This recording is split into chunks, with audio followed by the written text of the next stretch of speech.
ನಕಲಿ ಭೂ ನಕ್ಷೆಗಳ ಸೃಷ್ಟಿ ಮಾಡಿ ಕಂದಾಯ ಇಲಾಖೆಯಲ್ಲಿ ಕೋಲಾಹಲ ರೂಪಿಸುವ ಭೂಮಾಫಿಯಾ. ಈ ಸ್ಟೋರಿ ಎಲ್ಲ ಕಂದಾಯ ಸಮಸ್ಯೆಗಳನ್ನು ಎದುರಿಸ್ತಾ ಇರುವ ಬಡ ಮತ್ತು ಮಧ್ಯಮ ವರ್ಗದ ಜನರು ನೋಡಿ ತಿಳಿದುಕೊಳ್ಳುವಂತಹ ಜಾಗೃತಿ ಸ್ಟೋರಿ. ಎಸ್, ಇದು ಚಿಕ್ಕಬಳ್ಳಾಪುರ ತಾಲೂಕಿನ ನಂದಿ ಹೋಬಳಿಯಲ್ಲಿ ನಡೀತಾ ಇರುವ ಹಣವಂತರು ಮತ್ತು ಬಹುಶಃ ಕೆಲ ಭ್ರಷ್ಟ ಅಧಿಕಾರಿಗಳ ಫ್ಯಾಮಿಲಿನಿಂದಲೋ ಇಂತಹ ಸಮಸ್ಯೆಗಳು ಎದುರಾಗತೊಡಗುತ್ತವೆ. ಇದು ನಡೆದಿರುವುದಾದ್ರೂ ಎಲ್ಲಿ ಎಂಬುದನ್ನು ತೋರಿಸ್ತೀವಿ ನೋಡಿ. ಅಕ್ಷರಶಃ ಚಿಕ್ಕಬಳ್ಳಾಪುರದ ಮಟ್ಟಿಗೆ ಚಿನ್ನಕ್ಕಿಂತ ಭೂಮಿಗೆ ಬೆಲೆ ಹೆಚ್ಚು ಎಂಬಂತೆ ವೇಗವಾಗಿ ಭೂಮಿಯ ಬೆಲೆಗಳು ಗಗನಕ್ಕೆ ಏರ್ತಿವೆ. ಇದನ್ನೇ ಬಂಡವಾಳವನ್ನಾಗಿ ಮಾಡಿಕೊಂಡಿರುವ ಕೆಲ ಸಿರಿವಂತರು, ಹೈ ಪ್ರೊಫೈಲ್ ಎಂಬಂತೆ ಸಮಾಜದ ಮುಂದೆ ಕಾಣುವ ವ್ಯಕ್ತಿಗಳು ಭ್ರಷ್ಟ ಅಧಿಕಾರಿಗಳ ಜೊತೆ ಶಾಮೀಲಾಗಿ ಒಂದರ ಮೇಲೊಂದು ಕಂದಾಯ ಇಲಾಖೆಯನ್ನು ಆಮಿಷಕ್ಕೆ ಒಳಪಡಿಸಿ ನಕಲಿ ದಾಖಲೆಗಳು ಮತ್ತು ಭೂ ದಾಖಲೆಗಳನ್ನು ಸೃಷ್ಟಿ ಮಾಡಿಸಿ ಇತರರಿಗೆ ತೊಂದರೆ ಕೊಡುವುದೇ ಇವರ ಕಾಯಕವಾಗಿರುತ್ತೆ ಎಂಬುದು ನೊಂದವರ ಮಾತಾಗಿದೆ. ಸರ್, ನಾನು ಮುನಿಯಪ್ಪ ಅಂತ ಕೊತ್ನೂರು, ತಂದೆ ಹೆಸರು ಮುನಿಗ.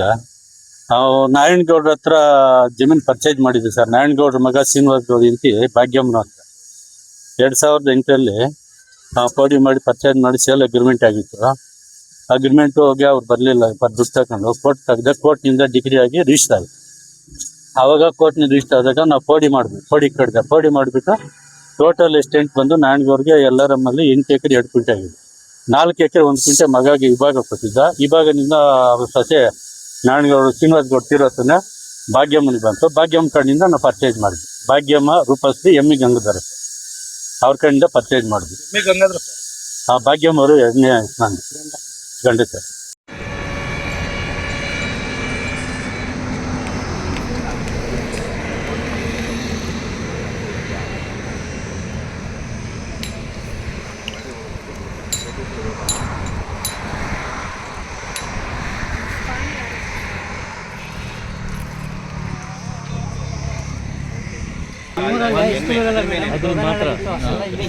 ಅದು ಮತ್ತೆ 87 ಎರಡೇ ಮಾತಾಡಿ, ಬೇರೆ ಏನು ಬೇಡ. ಮೇಲೆ ಇರೋದು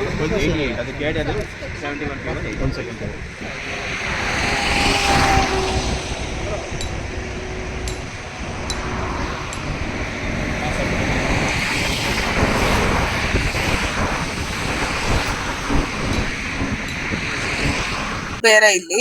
ಬಟ್ ಕಂದಾಯ ಇಲಾಖೆಯಲ್ಲಿ ಇವಾಗ ಆಕ್ಚುಲಿ ಯಾವತ್ತೂ ಆಗದಿರ ಇರೋಂತ ಕೆಲಸಗಳಾಗ್ತಾ ಇದೆ. 1 to 5 ಆಗಿರ್ಬೋದು, ಹಕ್ಕುಪತ್ರ ಕೊಡೋದಾಗಿರ್ಬೋದು, ಅಥವಾ ಈ ಪೌತಿ ಖಾತೆ ಮಾಡ್ತಾ ಇರೋದಾಗಿರ್ಬೋದು, ರೆವಲ್ಯೂಷನರಿ ವರ್ಕ್ ಆಗ್ತಾ ಇದೆ. ಸೊ ಅಂದ್ರೆ ಇವಾಗ ಚಿಕ್ಕಬಳ್ಳಾಪುರ ತಾಲೂಕಲ್ಲೇನೆ 1-2 months ಬ್ಯಾಕ್ 1200 ಹಕ್ಕುಪತ್ರ ಕೊಟ್ಟಿದೀವಿ. ಯಾರಿಗ್ ಮನೆ ಇಲ್ಲ ಅವ್ರಿಗೆ ಒಂದು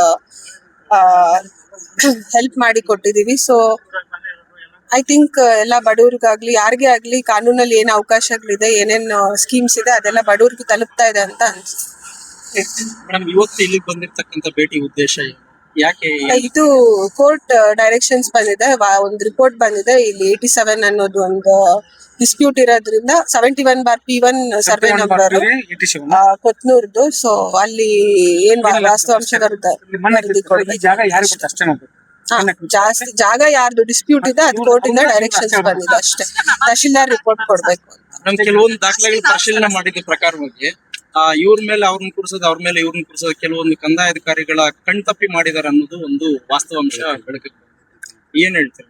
ಅಲ್ಲ, ಅದ್ ಆತರ ಅಲ್ಲ, ಅದ್ ವೆರಿಫೈ ಮಾಡಿದಾಗ ಗೊತ್ತಾಗುತ್ತೆ. ಇವಾಗ ಇವ್ರು ತೋರಿಸಿರೋ, ಇಲ್ಲಿ ಸ್ಪಾಟ್ ಅಲ್ಲಿ ತೋರಿಸಿರೋ ದಾಖಲೆ ನಮ್ಮ ಅಧಿಕೃತವಾಗಿ ನಮ್ಮ ಆಫೀಸ್ ಅಲ್ಲಿಂದ ಕೊಟ್ಟಿರೋ ದಾಖಲೆನ ಅಂತೆಲ್ಲ ಪರಿಶೀಲನೆ ಮಾಡಿದಾಗ ಗೊತ್ತಾಗುತ್ತೆ. ಸೊ ಅವ್ರದೇ ಸರ್ವೆ ನಂಬರ್ ಬೇರೆ ಇದೆ, ಇಲ್ಲಿ ಡಿಸ್ಪ್ಯೂಟ್ ಏನಿದೆ ಇಲ್ಲಿ ಇಬ್ಬರದು ಸರ್ವೆ ನಂಬರ್ ಬೇರೆ ಬೇರೆ ಇದೆ, ಯಾವ್ದು ಓವರ್ಲ್ಯಾಪ್ ಆಗಿಲ್ಲ. 87, 88 ಸರ್ವೆ ನಂಬರ್ ಬೇರೆ ಇದೆ.